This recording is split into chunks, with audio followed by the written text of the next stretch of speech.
quando as legiões romanas esmagaram o exército da rainha Zenóbia nos arredores de Antioquia, no ano 272.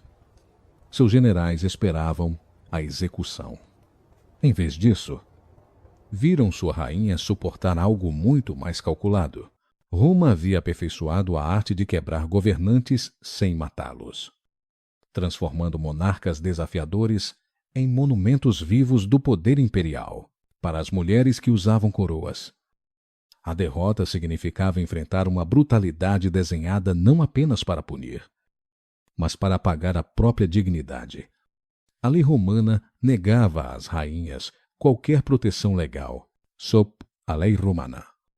Os cativos de guerra existiam numa categoria que lhes tirava toda a proteção dada aos cidadãos.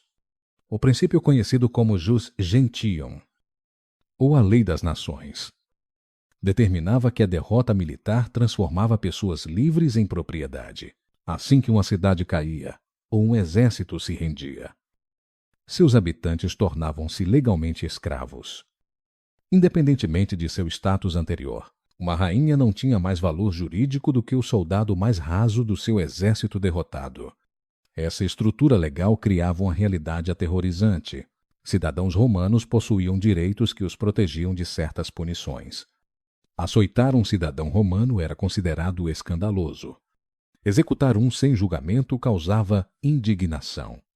Mas cativos estrangeiros, independente do sangue real, não tinham tais proteções. Eles podiam ser maltratados, exibidos, vendidos ou mortos a critério de seus captores. A lei romana não abria exceções para gênero, e nenhuma para nobreza. A lei das 12 tábuas, o código legal mais antigo de Roma do século V antes da Era Comum, estabelecia esses princípios com clareza brutal. Prisioneiros de guerra tornavam-se propriedade do Estado romano ou eram distribuídos entre os soldados. Mulheres de linhagem real descobriam que seu antigo poder não valia nada quando as correntes substituíam suas coroas.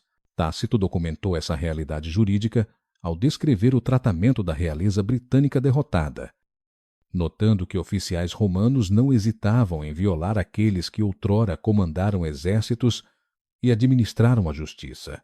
Cativas enfrentavam uma vulnerabilidade adicional: a cultura militar romana, forjada por séculos de conquista. Via as mulheres capturadas como espólios de guerra, enquanto alguns prisioneiros de elite podiam ficar em relativo conforto aguardando resgate ou negociação política, a maioria enfrentava degradação imediata. A linha entre prisioneiro de guerra e escravo existia apenas no papel. Na prática, a derrota dissolvia todo o status anterior, deixando rainhas cativas vulneráveis a tratamentos que seriam impensáveis se elas possuíssem cidadania romana. Prisioneiros reais eram exibidos nos triunfos romanos. O triunfo romano transformava a vitória militar em espetáculo público, e a realeza cativa servia como peça central dessas procissões elaboradas. Quando um general recebia permissão do Senado para celebrar um triunfo, começavam os preparativos para uma exibição que desfilaria o domínio de Roma pelas ruas para que todos testemunhassem.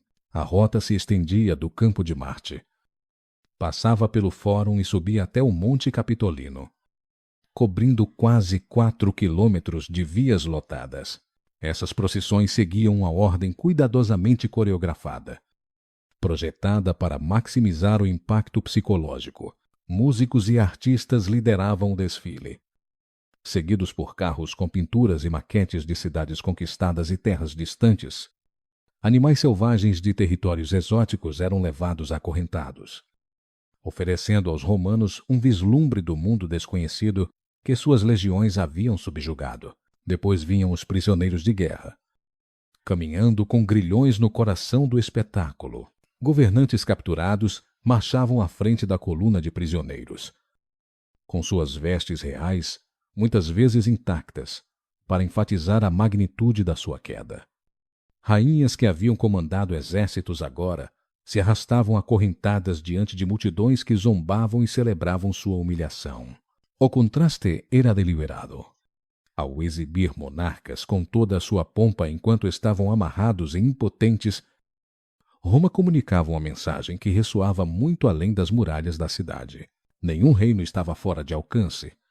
Nenhum trono garantia segurança. A procissão triunfal servia a múltiplos propósitos além da celebração. Demonstrava o poderio militar romano tanto para aliados quanto para inimigos em potencial. Satisfazia a sede de sangue dos cidadãos que ansiavam por provas visíveis da vitória.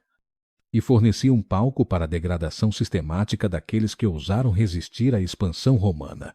Para cativas de sangue real, o triunfo significava suportar o olhar de milhares enquanto eram despidas de toda a dignidade.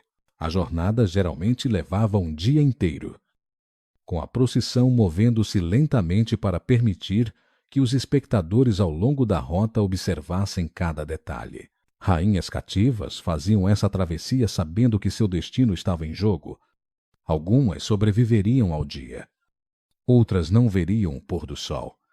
A própria incerteza servia como tortura, forçando os derrotados a contemplar sua condenação iminente a cada passo pelas ruas cheias de romanos em festa. Zenóbia marchou por Roma em correntes de ouro. A rainha Zenóbia de Palmira havia forjado um império que se estendia do Egito à Anatólia, desafiando a autoridade romana em todo o Oriente.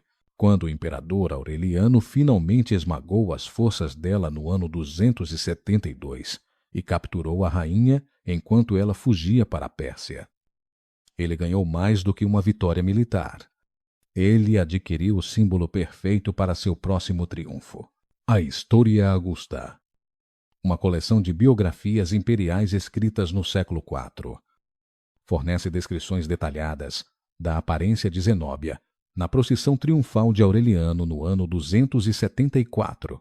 O relato, provavelmente baseado em testemunhos oculares, descreve um espetáculo projetado para subjugar os observadores com sua opulência e crueldade. Zenóbia estava adornada com joias que capturavam a luz do sol, transformando-a num monumento cintilante do poder de Roma sobre os reinos mais ricos do Oriente. Mas eram as correntes que chamavam mais atenção. Não eram simples grilhões de ferro destinados apenas a prender. Zenóbia caminhava presa em pesadas correntes de ouro, tão maciças que guardas marchavam ao seu lado para ajudar a suportar o peso. A escolha do ouro foi deliberada. Essas correntes simbolizavam a própria riqueza que ela comandara, agora transformada no instrumento de sua escravidão. Toda a sua pessoa havia se tornado uma exibição ambulante de riquezas conquistadas. Fontes antigas notam que Zenóbia manteve uma compostura notável durante toda a provação. Apesar do peso das correntes de ouro e das horas de marcha lenta por multidões hostis, ela se portou com dignidade. Essa mesma ousadia pode ter salvado sua vida. Aureliano, talvez impressionado com a postura dela, ou calculando que sua existência contínua servia melhor aos seus propósitos do que sua morte, poupou Zenóbia da execução que aguardava a maioria dos governantes cativos. Em vez disso, o imperador concedeu a ela uma vila perto de Roma, onde ela viveu seus anos restantes. Alguns relatos afirmam que ela se casou com um senador romano e tornou-se parte da sociedade aristocrática, com suas filhas casando-se com famílias nobres. Se isso representou misericórdia ou uma forma mais sutil de humilhação, permanece em debate. Zenóbia passou suas últimas décadas como um lembrete vivo do poder de Roma. Sua presença na sociedade italiana, uma demonstração constante de que até as rainhas mais poderosas podiam ser reduzidas à dependência romana. As filhas de Boudica foram abusadas publicamente por legionários. No ano 60 da Era Comum, quando o rei Praçotago dos Icenos morreu, ele deixou um testamento destinado a proteger seu reino e sua família. Ele legou metade de seu território ao imperador Nero e metade às suas duas filhas, esperando que esse compromisso preservasse a independência dos Icenos enquanto satisfazia as exigências romanas. A estratégia falhou catastroficamente. Oficiais romanos, liderados pelo procurador imperial Decianus Catus, Ignoraram o testamento completamente. Eles confiscaram todas as terras e propriedades dos Essenos, declarando todo o reino perdido. Quando a rainha Boudica protestou contra essa violação, ela enfrentou uma punição que demonstrou quão pouca proteção o status real oferecia aos governantes derrotados. Tácito, cujo sogro agrícola serviu na Britânia durante esse período, registrou que se seguiu com uma franqueza incomum para historiadores antigos que discutiam tais assuntos. Boudica foi publicamente submetida a punições corporais. O açoitamento por si só representou uma violação profunda. Para espancar um cidadão romano, exigia-se justificativa legal e garantias processuais. Açoitar uma rainha de um reino aliado constituía um ato de humilhação deliberada. Mas os romanos foram além. As filhas de Boudica, provavelmente adolescentes e certamente solteiras, foram violentadas por soldados romanos. Tácito descreve esses ataques com uma linguagem econômica que transmite seu próprio horror diante de eventos que violavam até mesmo a sensibilidade romana sobre conduta aceitável. O historiador observa que Boudica foi açoitada e suas filhas violentadas, colocando esses crimes no centro de sua explicação para a rebelião que se seguiu. O abuso não foi violência aleatória, mas degradação calculada, projetada para quebrar a família real e demonstrar o domínio romano sobre os Essenos. A natureza pública desses crimes multiplicou seu impacto. Não foi violência cometida em segredo, mas humilhação realizada diante do povo esseno ao abusar da família real na frente de seus súditos. Os oficiais romanos enviaram uma mensagem sobre o destino que aguardava aqueles que questionassem a autoridade imperial. O abuso físico e a violação de Boudica e suas filhas tinham a intenção de aterrorizar toda uma população até a submissão. A estratégia saiu pela culatra de forma espetacular. Em vez de esmagar a resistência, o abuso da família real acendeu uma rebelião que quase expulsou Roma da Britânia. Boudica reuniu um exército que destruiu 3 cidades romanas, incluindo Londinium, massacrando dezenas de milhares de cidadãos romanos e seus aliados. Tácito preserva um discurso que ele atribui a Boudica, no qual ela declara que luta não como uma rainha buscando preservar seu reino, mas como uma mulher vingando seu corpo abusado e a honra violentada de suas filhas. A rebelião terminou em derrota num campo de batalha desconhecido, onde a disciplina romana e o posicionamento tático superaram as forças britânicas muito maiores. Tácito afirma que Boudica se envenenou em vez de enfrentar a captura. O destino de suas filhas não foi registrado. Elas desaparecem dos relatos históricos após a violação inicial, e suas histórias se perdem no silêncio. A execução acontecia após o fim dos triunfos, enquanto as procissões triunfais serpenteavam por Roma em direção ao Monte Capitolino. Os governantes cativos sabiam que sua jornada poderia terminar na prisão mamertina, conhecida em latim como Tullianum. Essa estrutura antiga, construída na encosta nordeste do Capitolino, servia como a parada final para os inimigos mais notáveis de Roma. Enquanto o triunfo continuava até o templo de Júpiter, onde o general vitorioso faria oferendas, os prisioneiros condenados eram levados à parte para enfrentar a execução. O Tullianum consistia em 2 níveis. A câmara superior servia como cela de detenção, mas a masmorra inferior, acessível apenas por um buraco no teto, tornou-se a câmara de execução. Aqui, na escuridão e na imundícia, os inimigos de Roma encontravam seu fim. O método variava. Alguns eram executados por sufocamento, outros eram deixados para morrer de fome. O processo permanecia deliberadamente oculto da vista do público, ocorrendo enquanto as multidões celebravam nas ruas acima. Vercingetorix, o chefe gaulês que unificou as tribos da Gália contra Júlio César, exemplificou esse destino. Após sua derrota em Alésia em 52, antes da Era Comum, César o manteve na prisão por 6 anos, antes de finalmente exibi-lo por Roma, no triunfo de 46 antes da Era Comum. O líder gaulês, antes vigoroso e comandante, havia definhado durante seu cativeiro até parecer uma figura destruída diante das multidões romanas. Após a procissão, ele foi levado ao Tullianum e executado. Jugurtha, rei da Numídia, teve um fim igualmente brutal após o triunfo de Mário em 104 antes da Era Comum. Segundo relatos antigos, quando foi descido à câmara inferior do Tullianum, o rei enlouqueceu de terror. Ele foi deixado para morrer de fome ao longo de 6 dias. Seus gritos ecoando pelas paredes de pedra enquanto Roma celebrava lá em cima.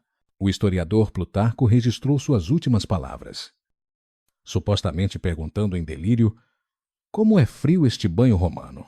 Simão Bargiora, um líder da revolta judaica, que terminou com a destruição de Jerusalém em 70 da Era Comum. Foi exibido no triunfo de Tito, antes de ser executado no local tradicional no Fórum. Joséfo documentou como a procissão triunfal parava no templo de Júpiter, enquanto mensageiros aguardavam a notícia de que a execução havia sido realizada. Somente após a confirmação da morte do líder inimigo, as cerimônias eram concluídas. Nem todo governante cativo enfrentava a execução imediata. A decisão cabia ao general triunfante, cada vez mais sob o império, ao próprio imperador. Alguns prisioneiros mostravam-se mais valiosos vivos, servindo como símbolos permanentes da vitória romana ou como moedas de troca em negociações futuras. Mas para aqueles marcados para a morte, o triunfo oferecia apenas um alívio temporário antes da descida para a escuridão do Tullianum.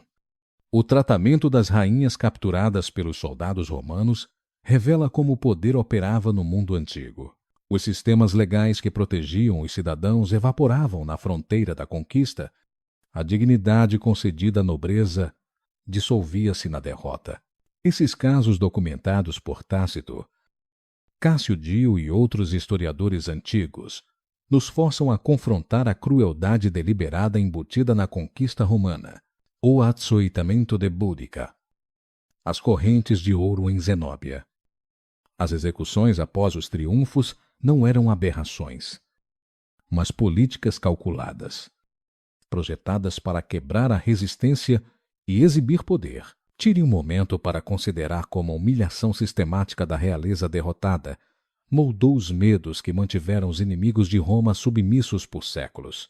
As paredes de pedra da prisão mamertina ainda estão de pé em Roma. Um lembrete de que os triunfos celebrados em textos antigos foram construídos sobre o sofrimento humano. Rainhas que comandavam exércitos e administravam a justiça viram-se reduzidas a espetáculos. Sua degradação transformada em entretenimento para multidões que nunca consideraram o custo do império escrito em vidas destruídas e dignidade roubada.